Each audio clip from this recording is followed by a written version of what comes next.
Hola compañeros, ¿cómo están? ¿Cómo se encuentran el día de hoy? Para mí es un gusto saludarlos aquí en esta primera clase que vamos a tener antes de empezar los temas gruesos del ENARM. Como pueden ver aquí en la pantalla, empezamos con una frase que es conoce a tu enemigo. En este caso y en este curso somos gente de paz, no es que regularmente peleemos ni nada por el estilo, pero tenemos que ver al ENARM como nuestro enemigo. Y no porque el ENARM sea malo, es una herramienta que se le ocurrió a alguien para pues poder hacer que accediéramos a una especialidad médica y digo, está bien, tiene muchas fallas, muchas deficiencias y lo que ustedes quieran, pero al final es una herramienta que impone el gobierno y pues nosotros nos tenemos que adaptar a esta cuestión para poder llegar a ser pediatras, ginecólogos, anestesiólogos, internistas, cirujanos, lo que ustedes deseen llegar en esta vida. Y bueno, vamos a comenzar, compañeros, justamente conociendo al enemigo que es el ENARM. No sé si conozcan a este señor que está aquí pintado, pero es justamente de un libro que es El arte de la guerra. No sé si alguno ya lo haya leído, haya tenido alguna vez la oportunidad de leer alguna frase o algo por el estilo. Pero es muy interesante cómo este libro lo van redactando y lo van escribiendo. Y una frase que realmente a mí se me quedó muy grabada, que yo creo que si me siguen en Instagram, la vieron, que es justamente conócete a ti mismo y conoce a tu enemigo y no importa las veces que luches contra él, no tienes por qué temer perder, ¿ok? Y ustedes dirán, ¿por qué? ¿Por qué tengo que conocer al ENARM? Justamente porque si conocemos la estructura del ENARM, vamos a ver cómo estudiar de una manera correcta, de una manera que a nosotros nos dé las suficientes herramientas y el suficiente conocimiento para poder enfrentarlo y pues no quedar mal en la movida. ¿Ok? Así que vamos a iniciar, compañeros, con una pregunta. ¿El ENARM será una competencia? Aquí cada uno tendrá sus distintas respuestas. Pueden contestarse directamente ahí en su cuarto, donde sea que estén. Pero yo les puedo decir que sí, el ENARM es una competencia. Lastimosamente, todos los que estamos ahorita viendo la clase en este momento, igual los que no se inscribieron del curso, que posteriormente van a poder ver en línea, todos somos competencia. Pero no por eso significa que sea una competencia mala. Significa que tenemos que estudiar de la manera correcta para que todos los que estamos viendo esta presentación y todos los que estamos viendo esta clase lleguemos al objetivo que es ser especialistas, compañeros. ¿Ok?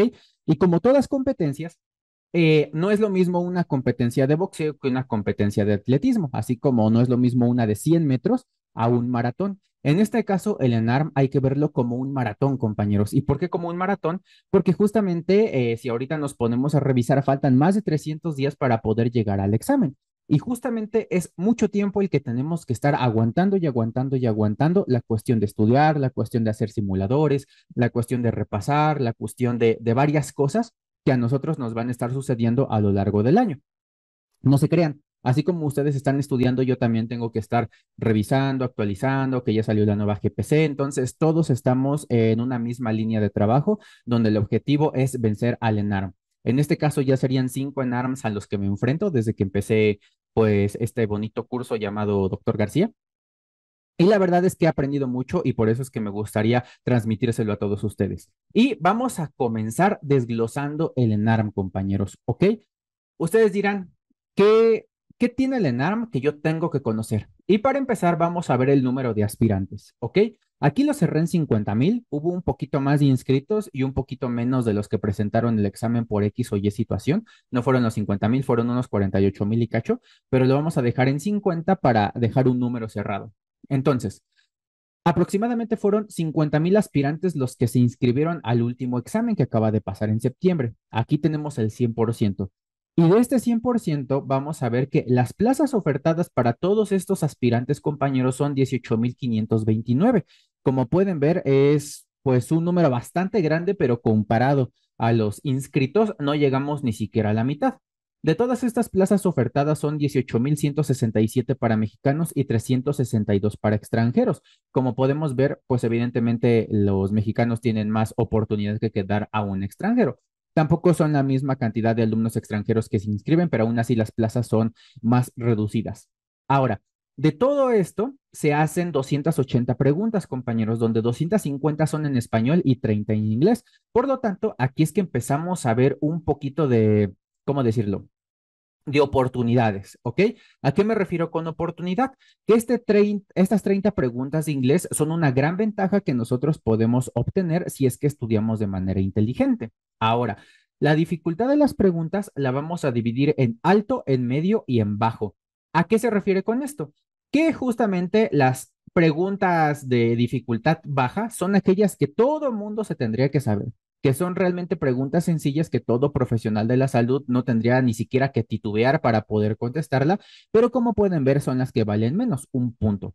Las de media dificultad son un grueso muy importante del ENARM, como pueden ver son 140, prácticamente la mitad del examen, y aquí es donde nosotros nos tenemos que poner pues justamente las pilas para poder contestar todo aquello que sí se necesita un poco de lectura para poder contestar, y estas valen 2 puntos. Y las de alta dificultad, quiero que vean aquí que son 30 preguntas, compañeros.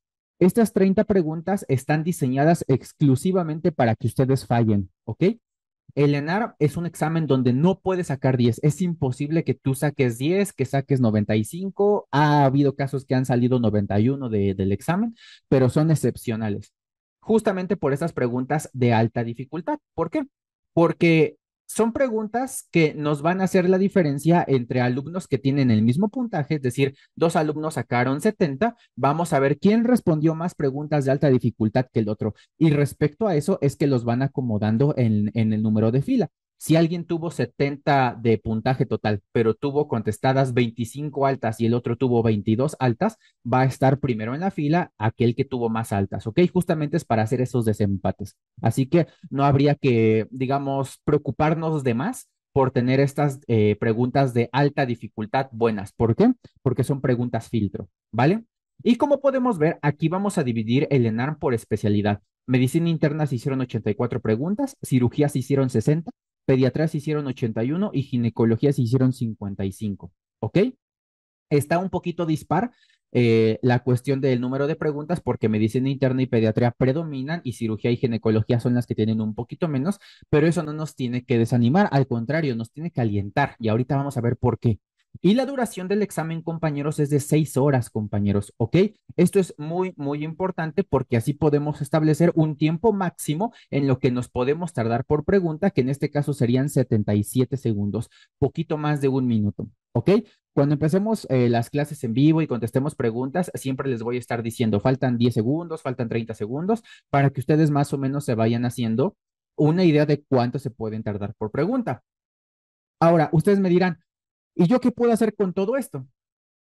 ¿A mí de qué me sirve saber que son 280, que son 6 horas y que son 60 de cirugía, etcétera, etcétera? Y lo vamos a ir viendo poco a poco, ¿ok?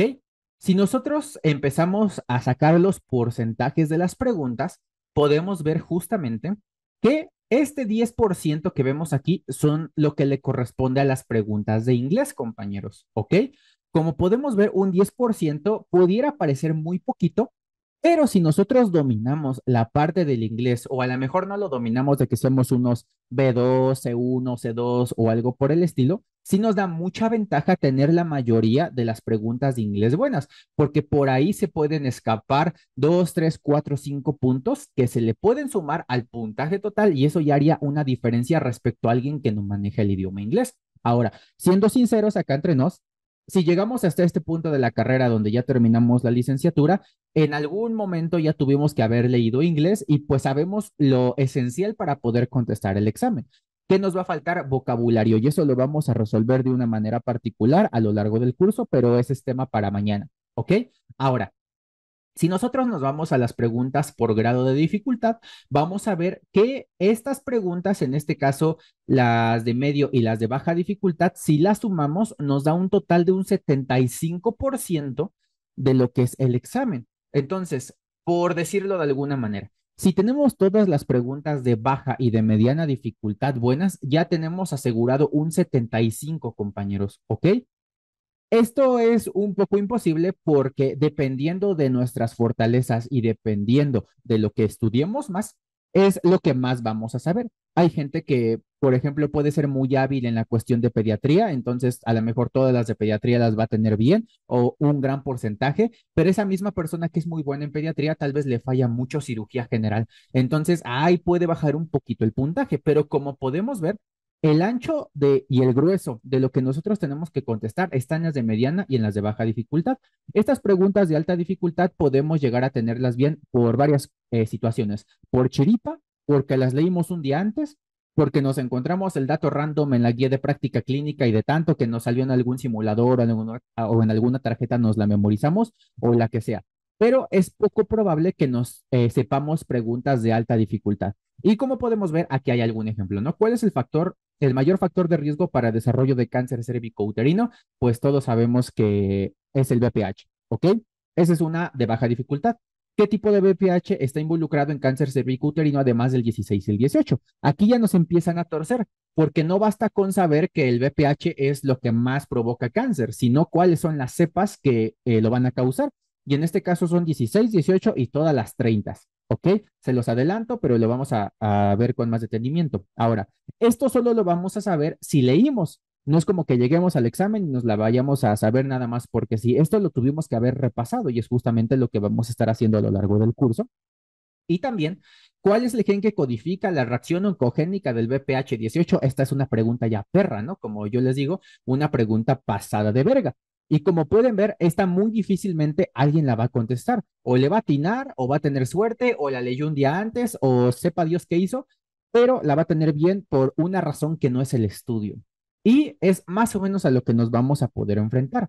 Ahora, quiero que escuchen cómo se vivió el ENARM en carne propia de una alumna que tuvimos y justamente quiero hacerle play a este audio para que ustedes lo escuchen, compañeros. Los casos neta con las patas, o sea, no, yo dije, ya por favor, Dios, que esto termine, o sea, te juro, todo el examen estuve así, y yo no, ya, que pare la masacre, por favor, o sea, yo creo que nunca había hecho chance uno de esa complejidad, o sea, no, no, no, yo decía, ¿qué es esto?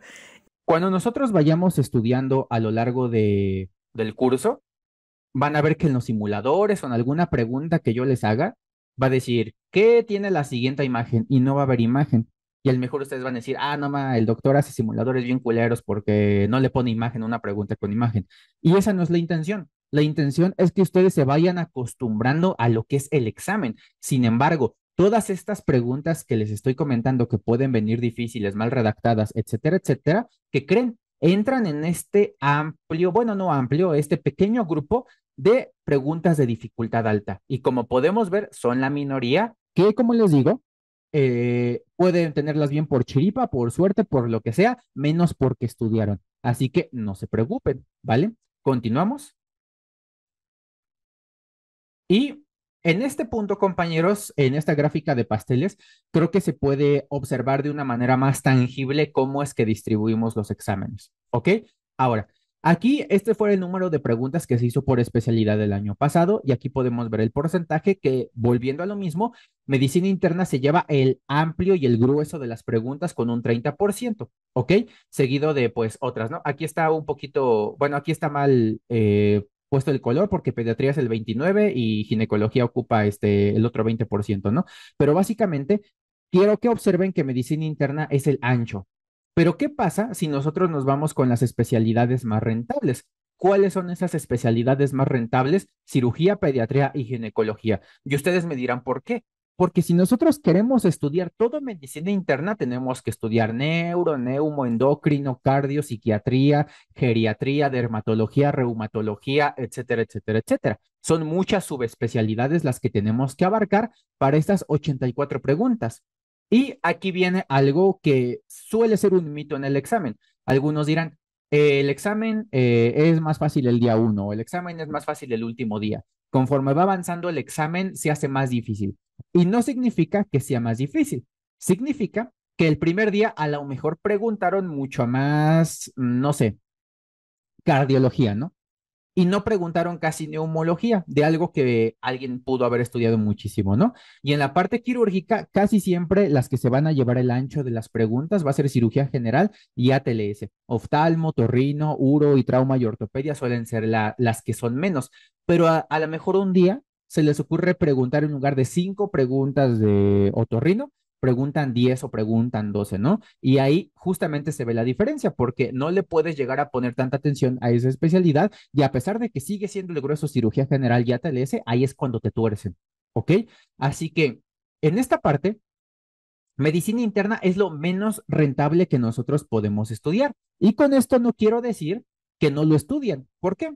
Porque esto del 70% de cirugía, pediatría y ginecología solamente es en el caso utópico de que tengamos al 100% correctas las 60 de cirugía, las 81 de pediatría y las 55 de ginecología, lo cual no va a pasar porque cada una de estas especialidades va a tener sus preguntas de dificultad alta. Entonces, nosotros, si nos regresamos a los números anteriores, no vamos a tener el 100%, compañeros, ¿ok? Vamos a tener a lo mejor el 80, el 85% de la especialidad y para eso nos va a servir medicina interna, porque por mucho que no estudiemos medicina interna, por mucho que no sea nuestro fuerte, por lo menos vamos a tener que aspirar a un 50% para poder rellenar las malas que tengamos de cirugía, de pediatría y de ginecología, ¿ok? Así que no tenemos que desgastar la parte de medicina interna. Sí tenemos que estudiarla, pero nos tenemos que volver expertos en cirugía, en pediatría y en ginecología. Del curso vamos a tener que saber 100% cirupedia y gine y de medicina interna, a pesar de que sí tenemos que estudiar mucho y los temas más importantes, me preocupa más que ustedes salgan cirujanos, que ustedes salgan pediatras y que ustedes salgan ginecólogos. Ya después con el tiempo irán encaminándose a lo que más les guste con su especialidad, pero es lo más importante, compañeros, y sale justamente de estos porcentajes. Ahora, quiero que vean esta tablita de aquí, que fue justamente del ENAR pasado de una alumna que nos mandó su puntaje. Aquí lo que podemos ver es que nos dividen pues, las preguntas en salud pública, en medicina familiar y en urgencias. ¿Ok? Ahora, si se pueden dar cuenta de aquí, de esta tablita y de los recuadros que están remarcados, salud pública es lo que menos preguntan de las cuatro. Por ejemplo, de cirugía solamente hicieron 6 preguntas de salud pública, de pediatría hicieron 15, que es prácticamente la mitad, bueno, menos de un cuarto, porque medicina familiar y urgencia se llevó más de la mitad. Igual en medicina interna fue 18, la mitad de lo que fue medicina familiar y urgencias, y igual ginecobstetricia, compañeros, ¿ok? Entonces, ¿qué tenemos que aprender más para el examen? Medicina familiar y urgencias. Y medicina familiar hace referencia a todas las enfermedades que a ustedes les pueden llegar en consulta externa. Si ustedes ya tuvieron la oportunidad de trabajar como médicos generales, si ustedes ya tuvieron la oportunidad de hacer un servicio social dando consulta, o si por alguna razón desde el internado los dejaban en consulta o algo así, todo lo que les llegaba a medicina familiar y a consulta externa de cualquiera de las especialidades, todo eso es lo que les van a preguntar. Y urgencias, pues su nombre lo dice, todas las urgencias derivadas de estas especialidades, ¿ok? De ginecología y obstetricia, por ejemplo, de medicina familiar te puede llegar una vulvovaginitis, ¿no? Y de urgencias te puede llegar una enfermedad pélvica inflamatoria grado 3 o te puede llegar un aborto o algo por el estilo. Entonces, salud pública, a pesar de que sí la tenemos que revisar y sí la tenemos que ver, tampoco es que sea la prioridad o tampoco es que sea lo que más tenemos que estudiar. Evidentemente nos va a dar un colchón amplio para poder tener algunas preguntillas buenas de ahí, pero no significa que sea lo que más preguntan. Así que justamente es lo más importante, medicina familiar y urgencias, compañeros, ¿ok? Y repetimos, el 70% va a salir de cirugía, de pediatría y de ginecología. Ahora, quiero que vean esta otra hoja que no sé si sabían, pero en el ENAR 2023 el puntaje número 1 del examen del nacional salió del curso del doctor García y esta es la hojita justamente de la compañera que sacó con 83.3929. ¿Ok? Y quiero que vean que se repite mucho los números, ¿ok? Fueron igual 280 preguntas, compañeros. En este caso de medicina interna le preguntaron 84, fueron las mismas que el año pasado. Les preguntaron 85 de pediatría. Aquí le preguntaron 4 preguntas más de el respecto a este año anterior. En ginecología y obstetricia hace 2 años preguntaron 55, prácticamente las mismas. Y en cirugía hace 2 años preguntaron 56, 4 preguntas menos que el año pasado en cirugía general. ¿Ok? Así que quiero que vean que la distribución es la misma. Nosotros nos enfocamos en estudiar pediatría, ginecología y cirugía de una manera pues más grande, más importante, pero no tenemos que dejar de lado medicina interna. En este caso, la compañera, como pueden ver, tuvo 70 de 84 de medicina interna, fue un gran porcentaje. Y esto fue justamente la diferencia para que ella tuviera un puntaje muy elevado, ¿ok? Y quiero que vean que tanto medicina interna como urgencias seguían predominando hace 2 años. Hace 2 años, medicina familiar, perdón, y urgencias eran las importantes y el año pasado, la hojita que les puse en la diapositiva pasada, siguen siendo las que predominaban. Por lo tanto, el ENARM, afortunadamente, es un examen que es repetitivo. No me refiero a que repitan las mismas preguntas, sino a que siguen la misma línea de trabajo. Siguen preguntando más la cuestión de los temas que siempre sabemos y siguen preguntando más medicina familiar y siguen preguntando más urgencias. Entonces, es lo que tenemos que saber más nosotros al momento de enfrentarnos al examen, ¿ok? Y bueno, en este caso llegamos justamente a la pregunta inicial, competencia. Si volvemos al número, somos aproximadamente 50,000 aspirantes y dentro de las plazas ofertadas de un 18,529, aproximadamente un 37% va a entrar. Es decir, 4 alumnos de cada 10 entrará a la especialidad si hablamos globalmente, ¿ok? Por lo tanto, cuando nosotros aterrizamos este tipo de conceptos, creo que nos damos cuenta lo importante que es la constancia. Yo sé que a veces tenemos situaciones en las que estamos muy cansados por el trabajo, digo, en cuestión de que ustedes trabajen o el servicio social. Podemos estar con problemas familiares, eso es algo que no nos excluye a nadie, siempre todos vamos a tener problemas en la casa. Podemos tener, incluso si alguno de ustedes está casado, casada, tiene novio, novia, lo que sea, podemos tener problemas en pareja, que eso evidentemente va a disminuir nuestro rendimiento. Y los problemas van a estar. Los problemas van a estar presentes, las dificultades siempre las vamos a tener día a día, todos y cada uno de distinta manera. Y tampoco les quiero decir que sus problemas no importan y que a pesar de la chinga y todo tienen que estudiar. No, no quiero decir eso. Lo que quiero decir es que siempre se tomen un momento para arreglar sus inconvenientes, porque no es sano y tampoco es productivo estudiar cuando no estamos poniendo atención. Si tú estás muy cansado del trabajo porque en lugar de ver 10 pacientes te llegaron 20, o en lugar de entrar a ayudar a 2 cirugías te metiste a ayudar a 4, o a lo mejor tu novia se enojó y no te está hablando y pues tú no tienes la mente calmada y no tienes la mente concentrada en el examen, o lo que ustedes quieran, no van a estudiar correctamente y no van a tener pues una calidad de estudio adecuada. Así que siempre dense el tiempo de solucionar sus problemas y de solucionar sus inconvenientes antes de poder seguir estudiando. Pero traten de hacerlo de una manera en la que pierdan la menor cantidad de días para estudiar. ¿Ok? ¿Por qué? Porque así como ustedes pueden dejar de estudiar a lo mejor 1 o 2 días por la situación que quieran, un compañero extra de este curso, de otro, esos 2, 3 días iba a estar estudiando. Y a lo mejor ese compañero en 2 meses va a tener un problema y va a dejar de estudiar una semana y en esa semana ustedes sí van a estar estudiando. Y con esto quiero decir que todo se arregla, pero siempre tenemos que ser constantes. No sirve de nada estudiar solamente un día a la semana tratando de agarrar todo lo que no se estudió, que estudiar paulatinamente los temas que van a estar viniendo en el temario y al final de la semana dar un repaso general. Es muy diferente hacer eso porque absorbemos una mayor cantidad de información, compañeros, ¿ok?